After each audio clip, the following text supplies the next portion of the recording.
So really one of the key problems with research computing right now and data is that traditionally you were kind of limited in what kind of metadata you could keep about your files. You'd basically know, some basic ownership and some basic permissions about the files, and then some timestamps about, when a file was created, accessed, or modified. So really, moving forward, being able to track much richer metadata that describes, what type of data a given file represents, all the different types of attributes it might have in terms of a research experiment or something like that, and being able to compare it with other data sets and make intelligent decisions really requires you to have rich metadata.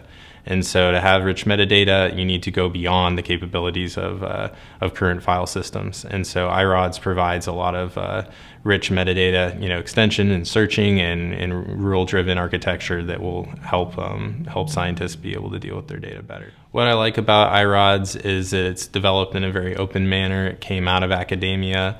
It has a pedigree in SRB and has evolved, to become iRODS. So it's had a lot of thought and development put into it already. Another thing I really like about it is that it enables just flexibility not only in capturing metadata and searching the metadata, but there's a lot of potential there in terms of microservices and rules to really over time evolve not only how you store and track your data, but also how you analyze your data. And so what's great is it's not just a metadata catalog. The rule engine component really enables you to do a lot of active analysis and active transformations on your data in a way that's potentially more efficient than it's been done in the past. So I really think iRODS has grown up a lot in the last couple of years. Working with the core team that's kind of evolved and come from the iRODS space back into the kind of the community effort and what's being cultivated at RENCI, I've just seen a lot of good things happen.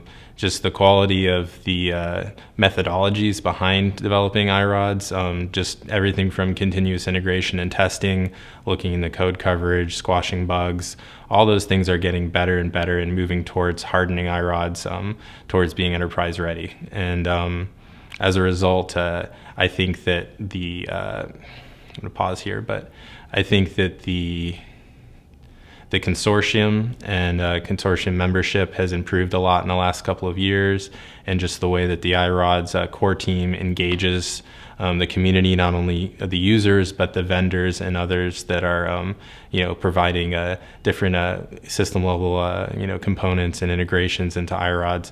All of that activity has really started to become more streamlined, and are seeing a lot of momentum build behind iRODS as a result. In the future, data management is only going to become more important, and our customers are already dealing with data at a scale that is very hard to manage or maintain. And so organizations really want to be able to derive value from the data that they store, and they really want to be able to move all the unstructured data they have into something that is much easier to do analytics on, much easier to get value out of. So something like iRODS is very important in that context, and I think I'm seeing more and more organizations know that they have a need for that. And so in the future, I think people are going to try to figure out better ways to integrate iRODS more deeply into their analysis workflows and the actual way that they do business or conduct their research. Right now, it's used to curate data and as a repository. That's an early step most organizations are starting to look at taking, and some have already taken. But I think the next steps in the future is the data volumes are going to get much larger. So they're going to try to figure out much more efficient ways to store the data and then and have it be managed by iRODS, and then also look at better ways to integrate it again with analysis workflows and other parts of their business process and research process.